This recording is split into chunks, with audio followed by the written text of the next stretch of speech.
Well, let's get right into the questions. Um, Andrew, one of the top questions that's come through is asking around what you mentioned in your talk around groaning and lamenting. What is the difference between groaning and lamenting rather than just purely grumbling? Sure. Thanks, Sharon. Look, I'm going to try and do succinct answers so I can get through as many as we can, which mean that they might not be entirely satisfying, but we can follow them up a bit more later. Look, I think the big difference between groaning and lamenting and grumbling is where you direct your complaint. So with grumbling, you think of the Israelites in the Old Testament. That's a kind of the Bible example, epitome of it. Their grumbling is directed very much towards God.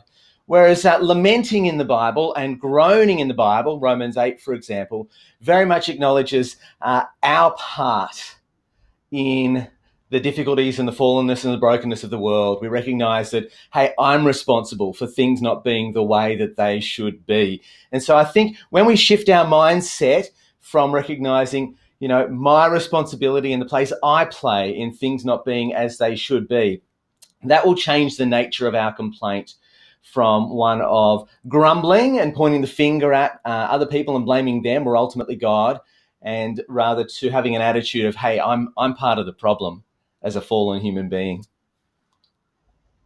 Excellent. Thanks for that reflection. So what are some practical ways we can share our hope even amidst our own fatigue? Yeah, look, I think one practical thing that I try and do is actually related to the answer of that last question, and that is actually groaning with people.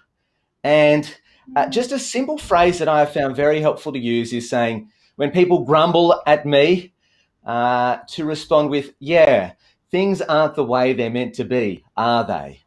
And actually not trying to put on a Pollyanna kind of outlook to the world and say, oh, no, everything is okay. But agreeing with them and saying, yeah, things aren't the way they are, we think that they should be. And in doing that, that's honest for starters, but also that then can open up the conversation to talk about the way that we hope things might, the way that we hope things will one day be, because of that sure and certain hope we have.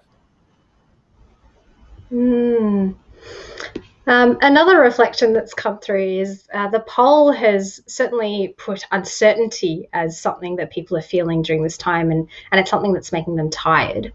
What are some ways that we might be able to deal with that as Christians? Yeah, sure. Look, and I mentioned that as well too, that the uncertainty is something that has made me tired.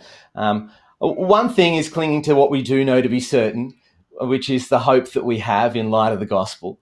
And so we need to keep on coming back to that and keep on clinging to that, because that is certain and unchangeable in light of the circumstances.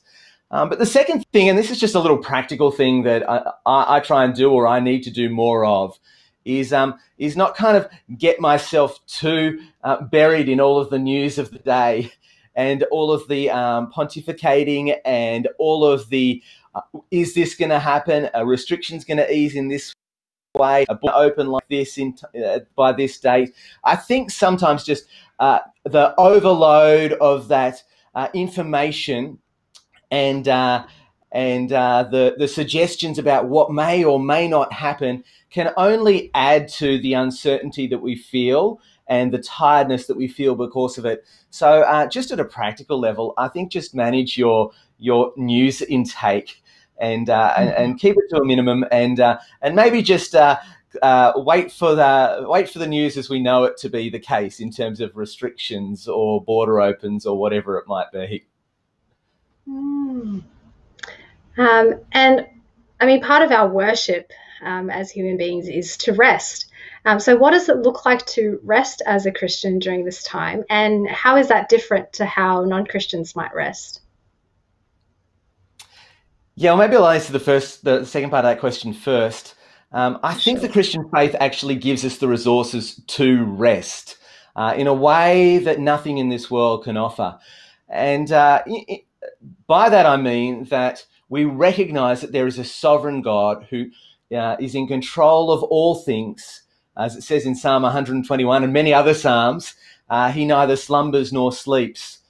He doesn't sleep so that we can sleep. And when we remind ourselves of that truth, that actually frees us up to rest. We know that we can turn off at the end of the day and on the weekend, and the world will keep spinning, even if we take a break, because the world doesn't rely on us to keep it spinning, God does. And so knowing that truth, I actually think gives us great freedom to be able to rest. But practically speaking, how do we do it? Particularly where so many of us are still working from home and those boundaries are so blurred. For me, it's practical things like closing the lid of my laptop, putting do not disturb on work chats and different things like that for certain hours of the day. It'll mean things like actually stepping out of one physical space and going into another physical space in my house from where I have been working to going elsewhere, just to communicate to my mind that, hey, I'm stepping away from that now. For others, I know they actually have built a commute into their day, even though they're working from home. They'll finish work, they'll get up, and then they'll hop on their bike and go for a half an hour ride, which is what their commute used to normally take.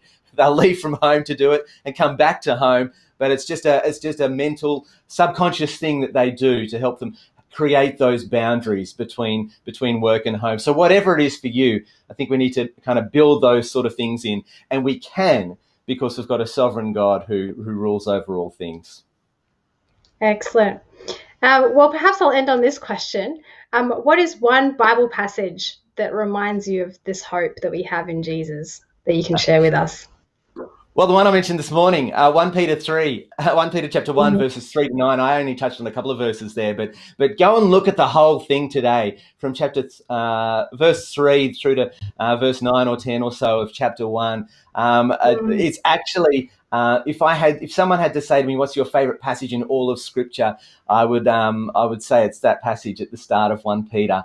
Those verses there that go on to talk about the hope that we have, and also the trials that we face that are refining us and shaping us to be more like Christ, and the joy that we can have even now, even though we do not see him yet, Peter says. So that's a great one. But hey, another quick one, Romans 8 is fantastic too, and of course the last couple of chapters of Revelation. Excellent. Well, thank you, Andrew, so much for jumping back on. That's all the time we have for questions today. But if you want to continue this conversation, can I encourage you to join one of our prayer teams, to get in touch with your local City Bible Forum staff and continue these fruitful discussions about how we can hope together.